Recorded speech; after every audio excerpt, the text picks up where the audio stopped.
Hello, buddy. Welcome back to the Tin Man's Court channel. I'm your host, Jeffrey Tin Man Taylor, and today I'm finishing off by Mr. Nightmare Marathon for you guys. And the first video I'll be reacting to right now is 3 creepy true Home Alone stories.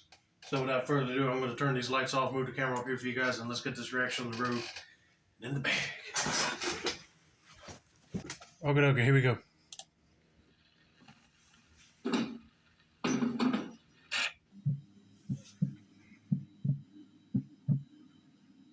When I was 22, I started renting the downstairs apartment in my parents' house just to save money, but also have a little more privacy. Even though my parents would go away a decent amount, it still just felt like I had no privacy and couldn't even have friends or girls over in peace.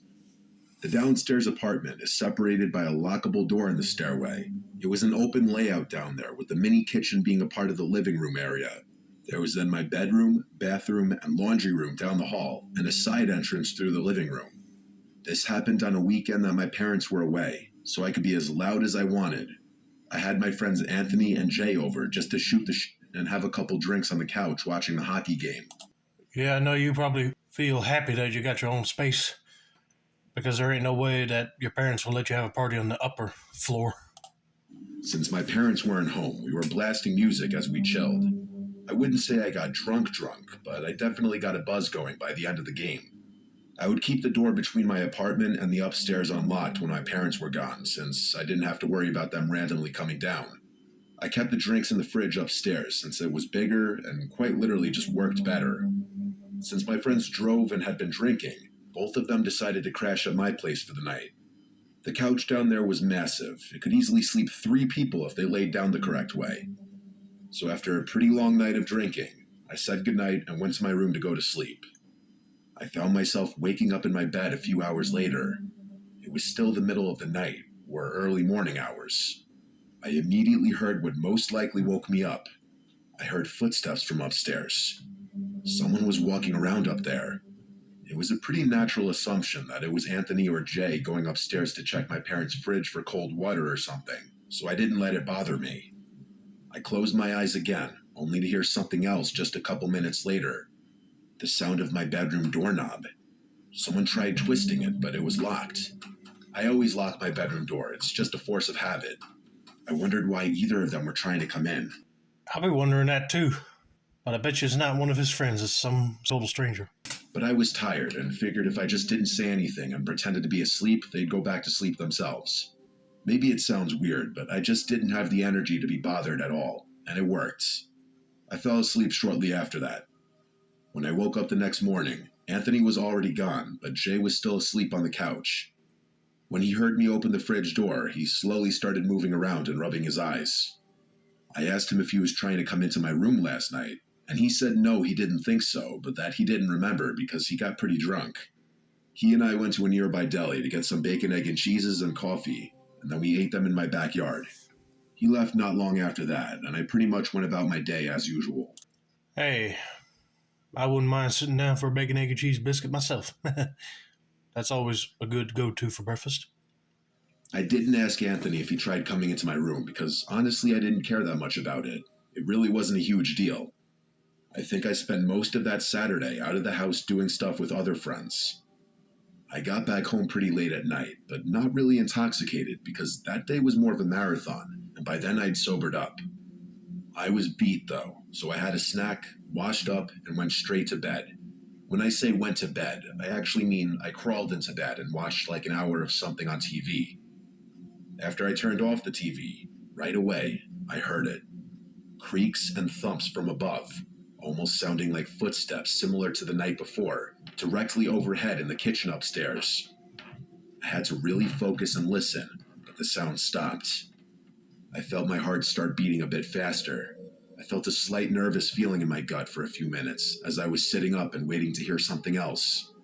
Eventually, I laid back down and relaxed, realizing it was most likely just some normal house settling noises, and my paranoid thoughts were making them out to be louder than they were.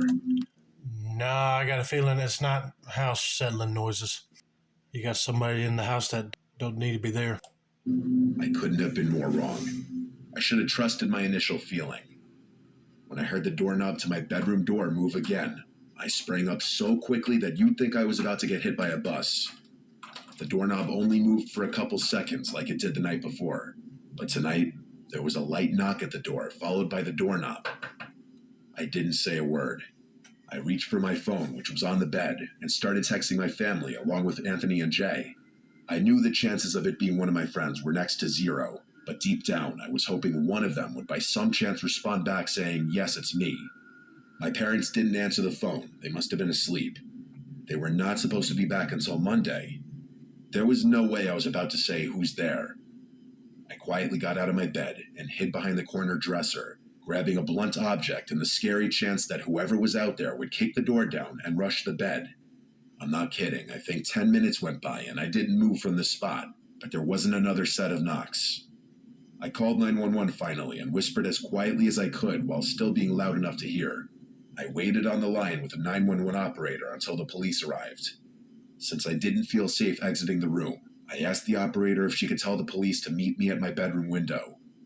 Once an officer was outside my window, they gave it a tap and I went to open it. Thank God I was on the first floor.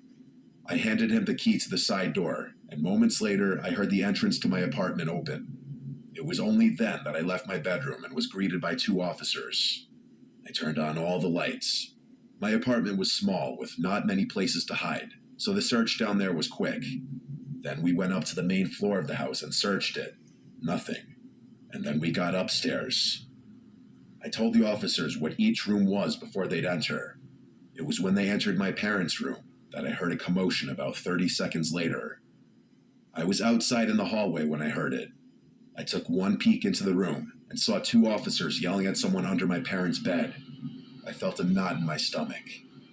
I was told to wait downstairs. It was minutes later that they were walking down a tall, dirty, scary-looking man in a sweatshirt and shorts. They asked me if I knew this man, and I said of course not. The look of hate that man gave me was haunting. He looked like he could have been homeless, crazy, or both. Once he was out of the house, I felt a million times better. The police told me that if I or my parents wanted to follow up with this, to call the precinct. After they left, the first thing I did was text every family and friends group chat I had. Being that it was so late, only a few people responded. I called my parents first thing in the morning to explain what happened. They were of course in awe, as anyone would be. But because the man was homeless and nothing was apparently stolen, my parents didn't pursue any legal action. I feel like it's possible I left the front door unlocked that night Jay and Anthony came over, and he simply walked right in when we were blasting music. Or, a scarier thought, he could have been in the house for much longer than that, and we just never knew. Oh, yeah, that's a scary sight to see. Because you would think that when you're having a party, you would lock all the windows and doors. But nope, he was able to find a way to get in there somehow. Ooh, I'd be having trouble sleeping at night. I mean, if he was homeless, he was probably looking for some food and a place to sleep for the night, you know. I mean, I agree with them not pressing charges on him, but he did break in to the house and cause the disturbance. But I'll be telling the officers to, see if they could get him into a homeless shelter so he can get his life back together. All right, let's get to story number 2.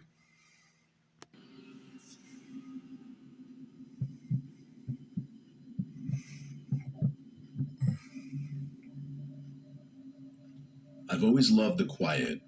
I moved up to this little cabin in rural upstate New York about 5 years ago, away from the chaos of the city. The place is big, secluded, and the woods stretch out far beyond my property. Sound like a place that I would like to live in. If it's secluded and quiet, count me in. The nearest neighbor is miles away, and the only sounds you can hear are the wind in the trees and the occasional bird chirping in the distance. It's peaceful, and that's how I like it. Sounds nice. Fishing is my thing. I spend most of my time on a lake that sits just behind my house. It's the perfect place to escape everything. I don't mind being alone. Hell, I enjoy it. The cabin has a huge deck that looks out over the woods. I often sit out there with a cold beer in my hand, watching the sun dip behind the trees and listen to the nighttime sounds of the woods. It's always been peaceful, until recently.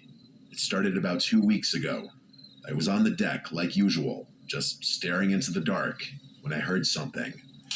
A snap of a twig in the distance. I didn't think much of it. Deer, maybe, or a raccoon. The woods are full of life, and I've gotten used to the noises over the years. You know, to be honest with you, if I heard that, it'll make me jump, but I would probably narrow it down to deer or some other animal making noises, but I'll still be on alert. As the days went by, the sounds became more frequent. At first, it was just that twigs snapping or leaves rustling, things I thought were just animals. But then, one night, I heard something different, a scratching sound. It came from the side of the house, somewhere near the window of the spare bedroom. It was quiet, almost like it was trying to be sneaky. I stood up my chair, heart pounding a little faster than usual. I waited, but nothing came after that. Probably just a squirrel, I told myself. But I didn't feel right. I decided to go inside and lock up for the night. The next evening, I heard it again. The scratching. It wasn't just at the side of the house anymore. Now it was closer. It sounded like it was coming from right outside the spare bedroom window. I froze, listening carefully, my nerves starting to fray. I couldn't explain it, but something felt off. I went to the window, pulling the curtains back slightly to see what was outside. The moonlight illuminated the trees, casting long shadows across the yard. The wind was still, and everything seemed normal. No animal, no person. I shook my head, telling myself that I was just letting my imagination run wild. It was probably a branch brushing up against the window, or maybe the wind. I convinced myself it wasn't anything to worry about and went to bed. I'll probably do the same thing because if I don't see nothing, I'll just probably think it's a branch hitting the window on the side of the cabin. But I got a feeling that it's probably not that. The next night, the scratching returned. It wasn't just scratching anymore, though. It sounded like light tapping, as if someone were tapping on the window, trying to get my attention. My heart skipped a beat, and I jumped out of bed. I grabbed a flashlight and crept through the dark hallway toward the spare bedroom. When I reached the window, I shone the flashlight outside. There was nothing there. No person, no animal, just the same empty woods. But I couldn't shake the feeling that I wasn't alone. I couldn't explain it, but something was wrong. The air around me felt thick, heavy. I went back to bed, but I couldn't sleep. Every little noise seemed louder, and every creak of the floorboard sounded like someone was moving around in the house. I stayed awake, listening, but eventually I fell asleep out of sheer exhaustion. The nights went on, and the sounds didn't stop. I'd hear them every night, always the same. A tap, a scratch, sometimes even a faint whisper that seemed to come from within the walls. I tried to ignore it, but it was getting harder. One night, I decided to confront whatever was causing it. Maybe it was just an animal, I thought. Yeah, at this point, I'll be fed up too. If it's an animal, I'll be like, beat it and don't come back. If it was a human, I'll be asking what in the world that person's doing out there in the middle of nowhere, late hours into the night, and scaring the heck out of me by tapping the cabin window. Yeah, this is already getting spooky. Maybe a raccoon or some other critter had found its way inside. I grabbed a crowbar from the shed out back, figuring it might be a good idea to have something in case things got weird. I went to the spare bedroom and carefully opened the door. The air inside felt stale, like it hadn't been touched in ages. I hadn't used the room in months. I shone the flashlight around the room, moving slowly, checking every corner, under the bed, behind the dresser.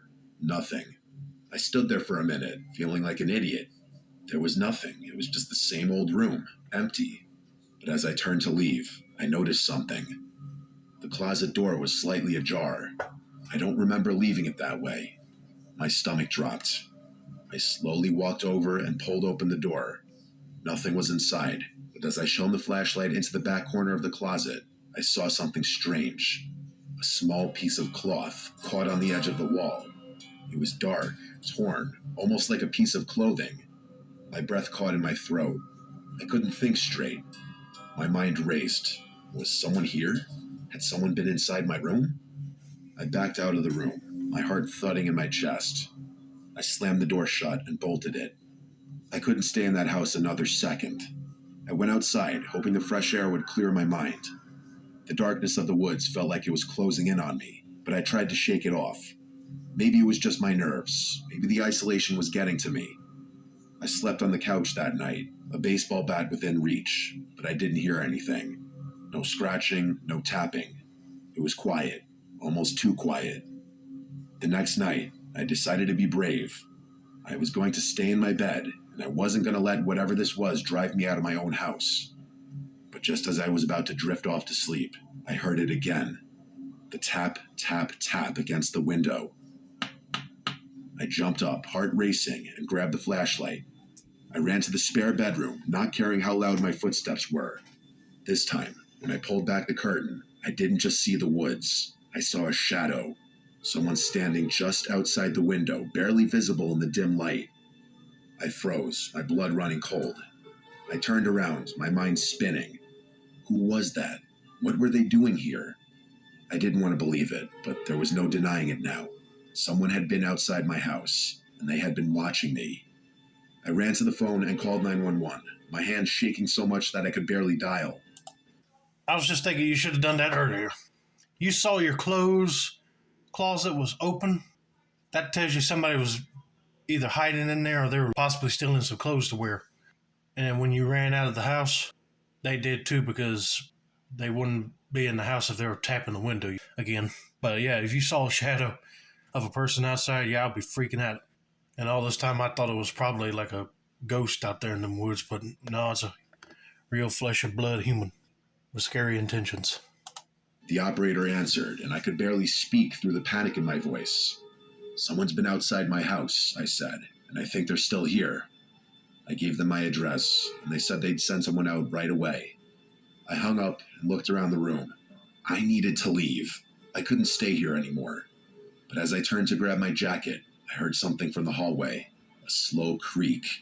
Someone was moving through the house.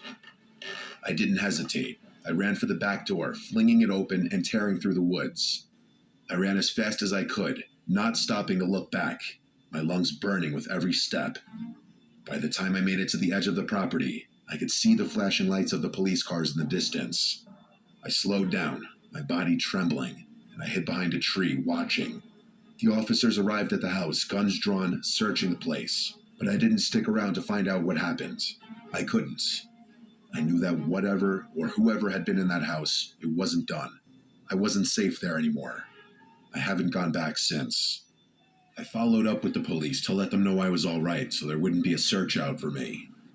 The cabin is still there, sitting alone in the woods, but it doesn't feel like home anymore.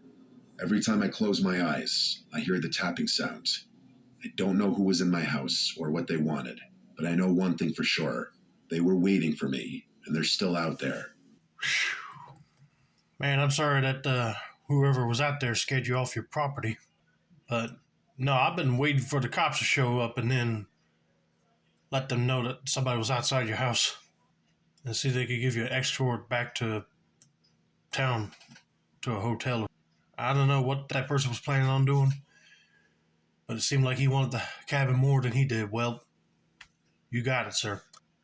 But anyway, let's continue on to the final story.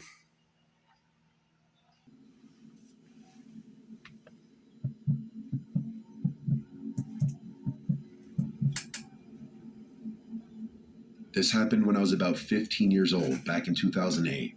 My parents went out to the casino for the night, so it was just me and my dog Abby home alone.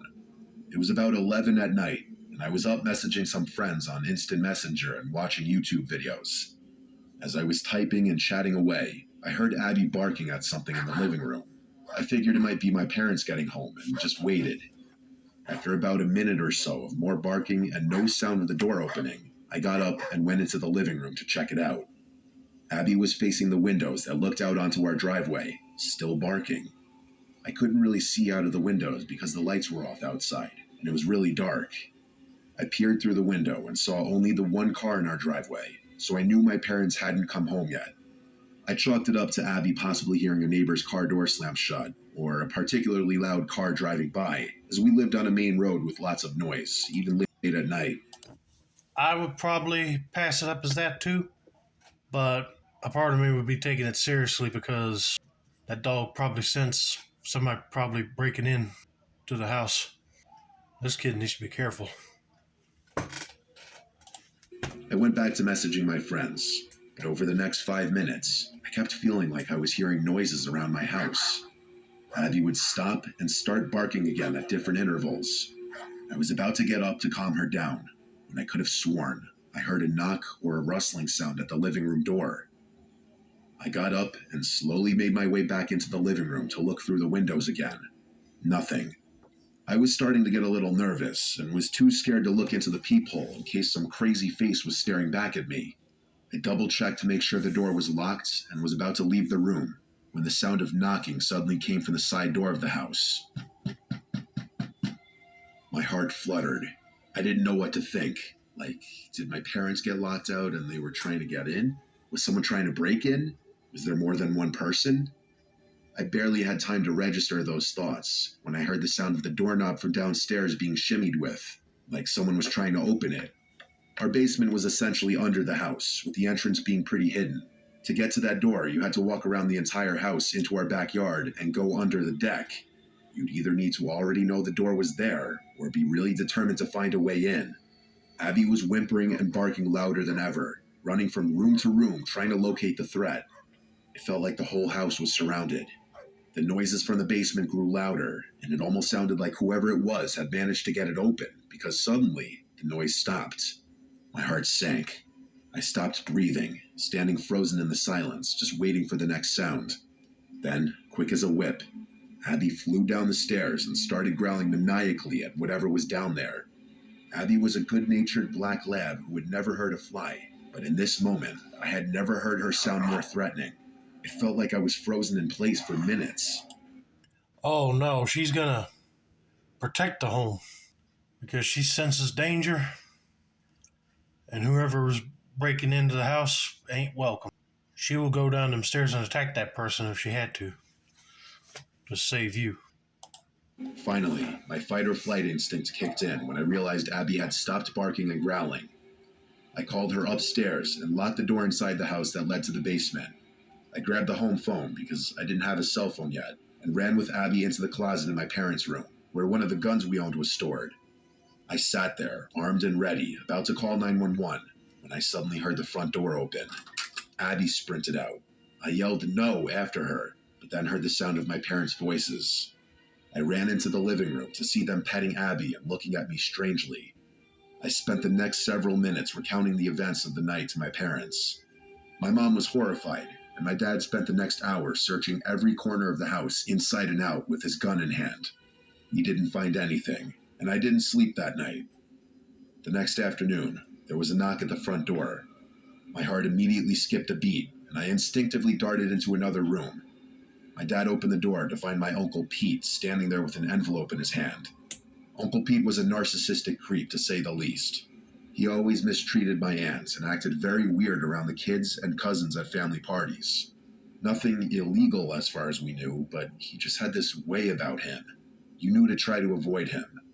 Growing up, I always felt a bit anxious whenever he talked to me. I can't remember anything specific he may have said, but his overall demeanor was unsettling. Even adults who spent too much time around him said he made them uncomfortable. I played softball, and his daughter, my cousin Kate, played in a league a few years below mine. I loved my cousin and always felt bad for her, having such a creepy dad, so I would often give her tips or help out her team with pitching and fielding lessons.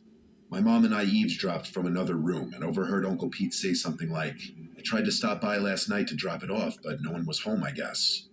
I couldn't hear much else, but shortly after, I heard my dad slam the door shut. My mom and I peeked out and asked what happened.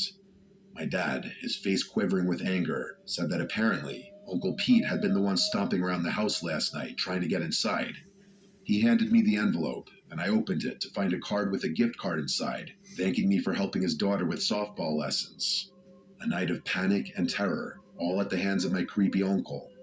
My dad had threatened him during the conversation at our front door, and after that, we never really spent time with him again.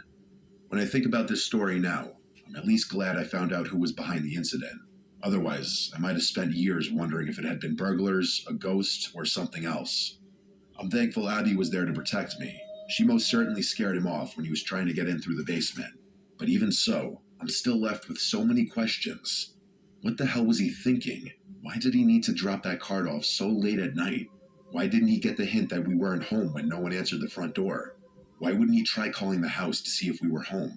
And worst of all, what would have happened had he gotten inside? Yeah, I mean, that's a lot of red flags and questions going around in my head. I mean, if the door had like a one of those mail slot things for the mail person to drop mail in, I mean, he should have just put it through there if he just wanted to drop something off. And like this person said, nobody did not answer the door, and you don't see nobody's vehicle there, then you should automatically think, oh, they're not home. You just wait until they are home instead of acting this crazy and going around the house trying to find a way to get in. I mean, that uncle really has some mental problems. But anyway, that's going to be it for now. Don't forget to like, subscribe, turn on post notifications for more Mr. Nightmare content like this. This has been another successful installment of the Tin Man Score channel. I'm your host, Jeffrey Tin Man Taylor. I say that's a wrap, and have a nice day, y'all.